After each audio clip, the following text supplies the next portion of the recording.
Good morning, and so far so good, but later on we'll be singing a different tune.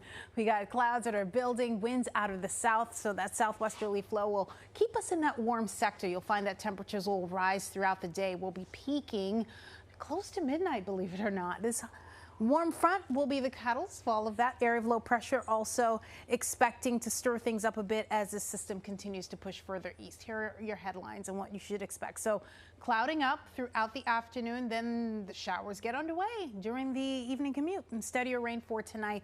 There will be some areas where there's going to be some heavy downpours, even some thunder and lightning. We can't rule that out.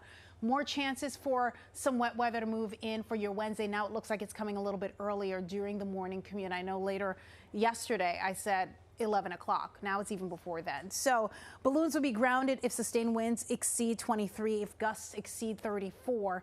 It's been a while. It's been a minute. The last time that happened, and the only time, was 1971. 1997, strong winds caused some damage, injuring some spectators. And of course, 2019, we did have some balloons that were flown much lower, and then the smaller ones were grounded.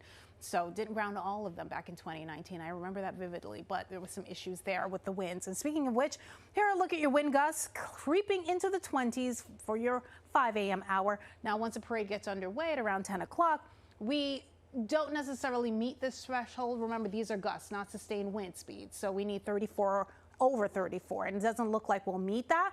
But should things change, we'll let you know. Of course, eastern Long Island, especially near the coast, it'll be a lot gustier, and then those winds will start to pick up a bit Thursday night before coming back down, but still kind of blustery even for Black Friday. 30s and 40s right now. Today, our highs will be in the 50s. Even during the overnight period, we'll peak out at that that kind of range, upper 50s in some locations, mid 50s on average across the entire area. Some areas maybe in the 40s. Off to school, not a problem, but heading home will be a problem. It's going to be wet and it's going to slow you down a bit, so plan accordingly. It remains blustery on Friday. Remember, just minus a good 5 to 10 degrees from what you see there. It'll feel more like the 20s and 30s on your Thursday and Friday. We'll send things over to Alexa Farrell.